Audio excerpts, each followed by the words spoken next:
In the previous section, we discussed on how to add CSS style properties to our React component so that our UI looks better. And in this section, we are going to create cat and dog components and see how we can arrange them so that their contents also get displayed on the UI. And in the process, we'll see how these components are structuring themselves to form the React element tree. React element tree consists of lightweight React elements that mostly map to DOM elements. Okay, firstly, to start with, I'll decrease the font size here to 2em, as the text looks a bit large on the UI. And let's save it, make sure your build server is running fine and switch back to the browser. Okay, looks nice. No need to refresh here as our web server reloads by itself after we save the changes, thanks to the inbuilt build configuration given to us by Create React app. Alright, let's begin creating our cat and dog components. I'm going to create a new file by name catcomponent.js inside my components folder. Catcomponent.js. Fine. Let's import React library here as we are going to write some JSX code. So I'm going to write var react equal to require React in quotes like this. And note that the variable name should only be React, just like this, but not something like React or React lib, or any other name won't be valid, and throw the error React is not defined, since JSX is going to be transformed into React.createElement call, where it would be React like this only. So the reference variable should be named only as React in the exact same way. Alright, let's remove this comment. And let's begin with writing a cat component here. I'm creating it as a class component since we are going to store score as a state inside our cat component that keeps changing with the clicks on like or dislike button. Okay, class cat component extends React.component. As we already know that without this extends React.component, it's just a JavaScript class which is used to create objects using new class name syntax. But here we want to create a React component, and extends React.component does exactly that. This makes our class a class component, which means it adds some properties and methods to our component like setState, forceUpdate that we'll talk about soon, and sets this.props equal to props, whatever we send to cat component from outside. Okay. Inside it, I'm going to define the render method, which returns some JSX to produce views on the web page. Okay, to start with, I will return a h3 tag with cat component as inner text, like this. Fine. The next thing is, I have to export it to make it available inside other files that are referencing it or importing it. So I would do module.exports equal to cat component. Fine. Let's save it and do the same for our dog component in a separate file. So I'm going to create a new file by name dogcomponent.js inside my components folder. And inside it, I'm going to import React library first. So I'm going to write var react equal to require React in quotes. Then I'm going to create the dog component similar to our cat component, which shows some text.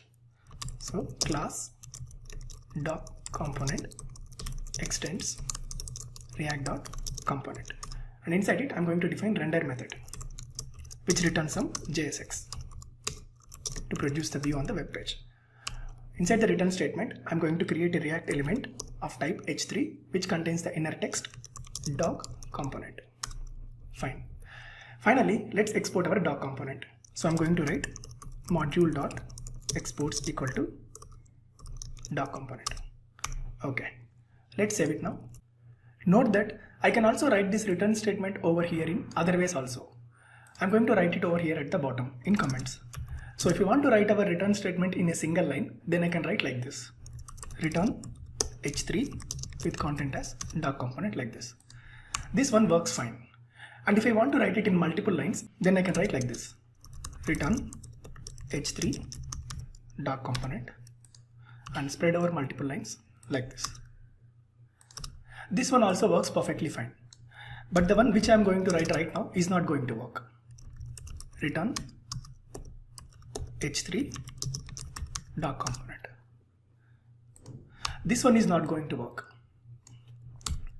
If we are spreading out the return statement code in multiple lines, which is a preferred way of returning JSX, then we have to make sure that it is enclosed in parentheses, like what we did here. Otherwise, we are going to get the error since JavaScript engine is going to put the automatic semicolon next to our return here, thinking that the line ends there. What this line really means now is our component is now returning undefined. Render method can return either null or React element, but not anything else. So when we try to create a React element of our doc component, code fails throwing an error. So it is always a better practice to follow up our return statement with the parentheses and enclose the content inside it, just like what we have done here. Okay, I'm going to remove these comments and just save it. Fine. Now that our cat and dog components are ready, we have to make use of them somewhere to render them on the UI. Since we have defined homepage component as a top level app component that is rendered by React, let's compose our cat and dog components inside it. I'm heading back to my homepage.js file, and right over at the top, let's import our cat component first. So I'm going to write var cat component equal to require, and make sure we are providing the relative path here. So I'm going to write /cat component. And with this line of code, I'm saying in the same directory, look out for cat component.js file and import whatever it is exporting. Okay, and do the same for our dog component as well. So I'm going to write var dog component equal to require /dog component. Fine. And inside the homepage component now, along with h1, let's also return cat component and dog components elements. So I'm going to write cat component in JSX or self-closing JSX, since it doesn't have any children associated with it. And similarly for dog component also in self-closing JSX tag. Fine. And since we cannot return multiple elements from a function, let's wrap them inside a div. So I'm going to cut this piece of code over here, and I'm going to create a div React element, and I'm going to paste it inside it. Fine. Let's save it now and head back to the browser to check everything is working as expected. And there you go. We have successfully rendered our cat and dog components on the web page. Alright, let me pull up a diagram on screen to visualize how the composition of our components is forming a React element tree. Representing components in this tree form really helps to have a good mental picture of how our application is getting structured. Let's examine it. Since homepage is our top level component, which we are passing to render method, it's our root node in the tree. It is composed of div element, which is further composed of an h1 primitive element and cat and dog components elements. Cat and dog components elements themselves are composed of h3 built-in element. If you notice here, we have our primitive elements at the bottommost of every branch in the tree, like h1, h3 and h3. And these primitive elements gets mapped to the actual DOM nodes, which will be eventually rendered on the web page by React. Okay. If we just look at the tree with our user-defined components, then we get something like this. We have our homepage component here at the top, which is composed of cat and dog components. This is what we call it as our component tree, and it contains only user-defined components. We are going to use this representation of component tree to understand further concepts of React in this application. Alright, before we wrap up, let's discuss what we have learned so far. We have created a couple of components here, that is of cat component and dog component.